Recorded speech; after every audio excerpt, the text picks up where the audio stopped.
this problem says find each sum. So what we're looking at here is we're looking at a sequence that's arithmetic, which means that the distance here, or the difference there, is going to be the same for each of these numbers. And what we're going to do with this arithmetic sequence is we're actually going to just add them all up. That's what we're doing, and they call that a sum. When I take a sequence and I add it up, it's called a sum, and that's what we see here. And we've dealt with these sums in section 12.1, so this isn't a big deal for us. Just keep that in mind, that these sequences we're dealing with here that we're adding up are arithmetic. So that's something to think about. So when I look at this here, that jump is 6. And not a positive 6, but a negative 6, because I'm subtracting 6 to get to the next one. So that tells me my D equals negative 6. So we're just going to use this information to come up with a sum here. And if I can come up with a sum, just like we see in B here, that's a sum already. We're trying to get it set up in that way. And then we can use one of our fancy formulas. So let's just do that part first. So we know D is negative 6. So then if I'm just looking for the sequence here, I'm not going to talk about even adding and subtracting right now. Just the actual numbers themselves. That's it. And then we'll talk about adding them up in a minute. So my D is negative 6. And my A1 is 7. So I'm just going to use those two ideas. Do you remember what the formula was? It was AN equals AN, or I should say A1 plus D times the quantity n minus 1. So what is that going to be for us? That's going to be my A1 is 7 plus the D is negative 6. So I'm just going to put minus there, and minus 1. And then I'm going to simplify this. And this is what I get for my A sub n. Now what I'm going to do is I'm just going to take that information and I'm going to put it in summation form. So we don't need any of this. Oops. So now that I have this, I'm just going to set up the sum now. Now my k equals 1.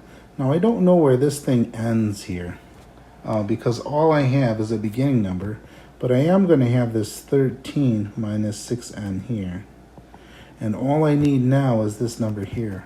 And an easy way to find it is I just take my A sub n I already have, and I'll say, hey, when is my A sub n going to equal 299 and a negative 299? So now what I'm going to do with this information is I'm just going to plug it in over here, and then I can find out for what n that's true. That's the idea here.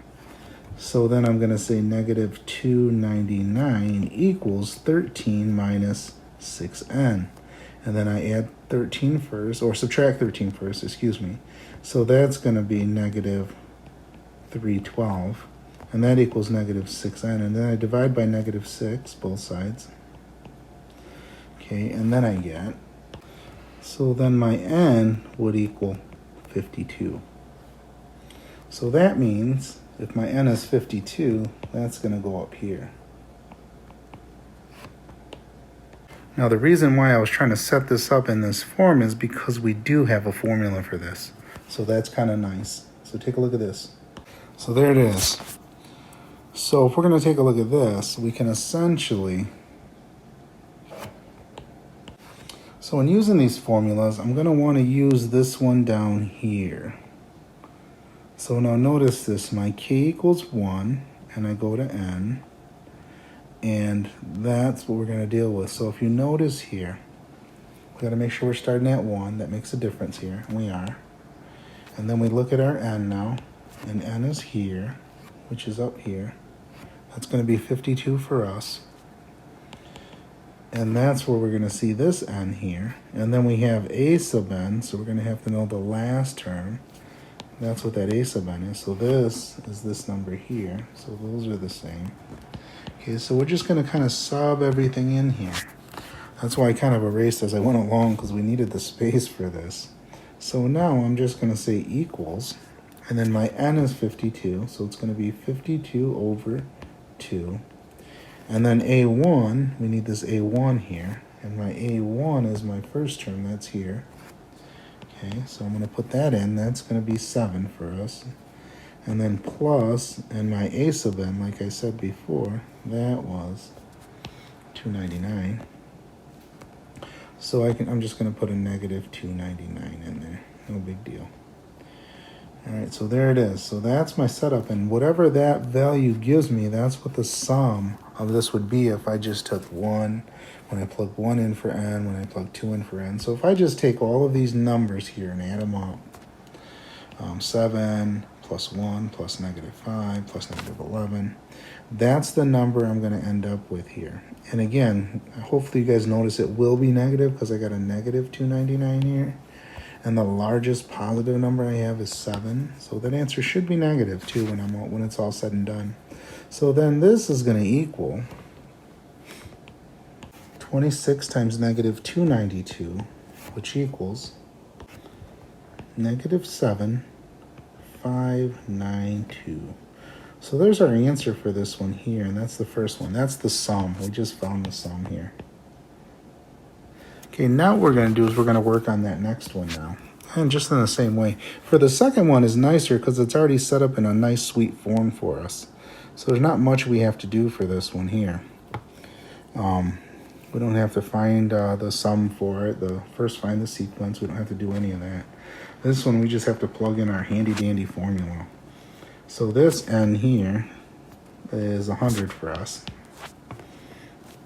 So that's going to be 100 over 2. And it's times the quantity A1. I don't know what A1 is here. I will have to compute that to try to find A1. And I also don't know AN. So I guess that leaves us with a little bit of work to do. Not much, but it's pretty straightforward, I think. Maybe not.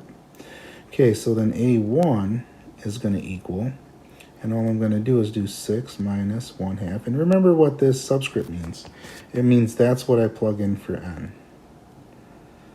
So then A1 is going to equal 6 minus 1/2, which is 5 1/2, which is 11 halves.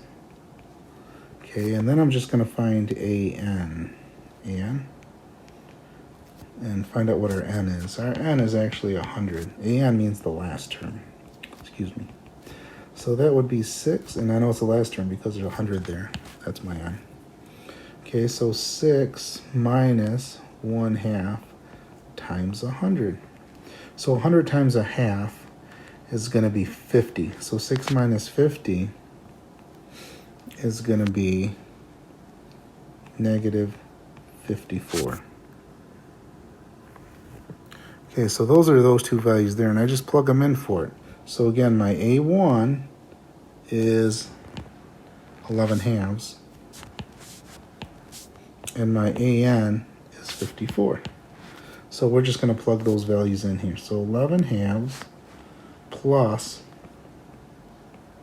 negative 54. So that's what I end up with. So then our answer here is going to be, so the sum of this one's going to be negative 97 halves. So that's our answer for this one. So again, we're just using these formulas here, right down here. So from that, it's just the formula. And you're going to have your book with you for this test too, so that shouldn't be that big of a deal. You don't have to memorize all these formulas like I do if we're in class. It's one of the drawbacks, but it's a benefit for you guys. So there you go.